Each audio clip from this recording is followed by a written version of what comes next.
At the start of last year, someone paid $200,000 for a video highlight of a LeBron James dunk. The sale sparked a wave of headlines about digital collectibles and the NFTs that make them possible. This year, NFTs for sports media are expected to generate over $2 billion in transactions, about double last year's total. And some of the sport world's biggest teams, leagues, and stars are getting in on the action. So, will early adopters see their digital collections balloon in value, just like more traditional memorabilia? Or are NFTs an asset bubble just waiting to burst? To answer these questions, it's important to understand where digital collectibles are like their physical forerunners and where they're not. Here's what you need to know.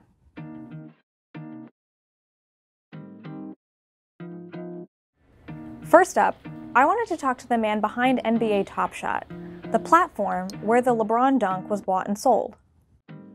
So in the beginning of 2021, February, March, we were seeing sales of Top Shot moments well over $200 million per month.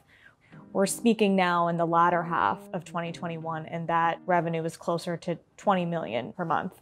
What accounts for that dramatic gap? The key thing is this season, we haven't actually dropped any of the rare and legendary content yet. So you have moments that are relatively common, things that are up to 60,000 or more. And then you have these ultra rare moments. So legendary moments, they're about 0.1% of the total quantity of NFTs on the platform. And some of these moments are out of 32, they're out of 49. And so they're rarely available on the marketplace. The LeBron NFT was one out of a collection of 49, each with its own serial number to represent when it was minted on the blockchain. Just like with limited edition trading cards, the fewer NFTs there are of the same moment, the more valuable they are on the resale market. But there's more to it than that. Should people think of moments as digital trading cards? I would say they're more than just trading cards. Because they're digital and because they're NFTs, they can actually be used in other experiences. So we think of these products as a new class of products that give their customers different benefits and powers that they never really had before.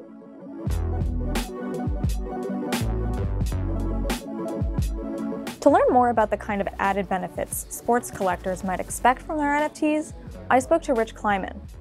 What's up? My name is Rich Kleiman, co-founder of 35 Ventures. Oh, you want more? Yes. Rich is a longtime manager of and business partner with NBA superstar Kevin Durant. Together, they've teamed up with Dapper Labs to produce a range of NFT-enabled content. For them, it's about giving fans more direct access to KD than ever before.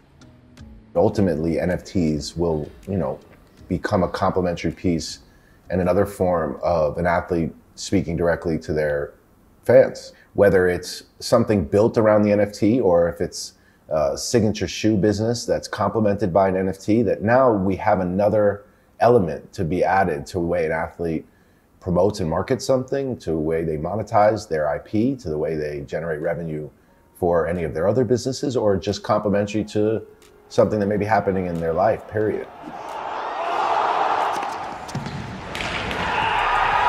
These deals are happening across the sports world. Rob Gronkowski, the first professional athlete to launch his own range of NFTs, made over $1 million auctioning digital trading cards online.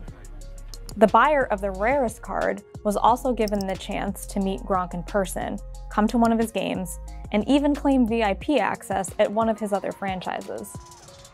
I am letting my fans be able to get a piece of the action. And it's not just the players who are alive to this opportunity.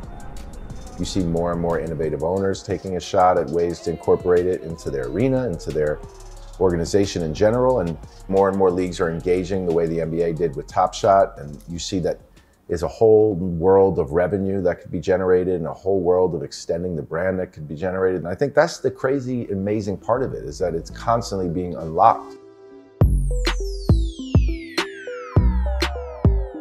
One of the latest leagues to engage with NFTs is the NFL, which kind of surprised me, actually.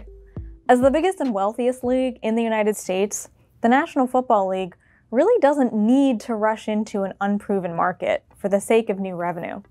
So what are they in it for? We're coming at it from the perspective, how can I best engage my fans? And we really do believe that younger demographics will engage with digital objects, digital activities, almost on a primary basis. This might mean that the latest generation of fans interact with the sport through collectibles, video games, and social media first, and real-life game experiences second. But NFTs could act as a gateway from one to the other. Today, someone may spend hours and hours of time in a given year to craft their franchise, craft their team in Madden. Blockchain will enable a player of a video game to spend time, earn against that, and then take all of those earnings and bring that to another game, to a social experience, to show those as a trophy somewhere. The idea of digital earnings that can be taken from one platform to another could help to unlock the metaverse, a fully immersive digital realm where fans can build their own avatar, buy and sell merchandise, and even attend games, all online. No one knows what the metaverse is going to be, but we all know it's going to be something, and it's going to be something that's transformative. And in the early days, those will probably look like things that are, how do I outfit my avatar or my digital self to show my fandom? In the future, you could very easily see this become, what's my game day experience in the metaverse? Am I going to some sort of digital stadium to interact with other fans of my team and cheer on in that digital environment? There's really the true potential for this technology to impact almost every element of the broader fan experience.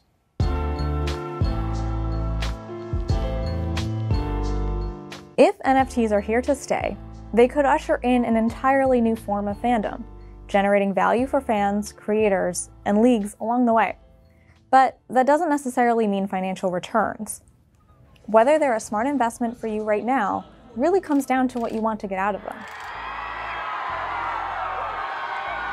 It's what the value is to you. You know, you're the one that's got to spend the money to own it. And I think that's where it's going to get a bit tricky, is the people that have to make a decision on whether they're buying NFTs for the true love of collecting it, if they're buying it with the idea that they want to make money on it. What's the true fandom for this category? Is it primarily full of speculators, or is it primarily full of people that actually care about the community that is created around the asset? That's I think the number one way to tell apart a sustainable category as opposed to a fad. This is the internet in 1996. That's where I think we are. We're going to look back and we're going to say there's some great things that have happened and there's some things that probably didn't make sense. But the next, Amazon, Google, whoever is probably out there right now starting to think about what this means for the next 10 years.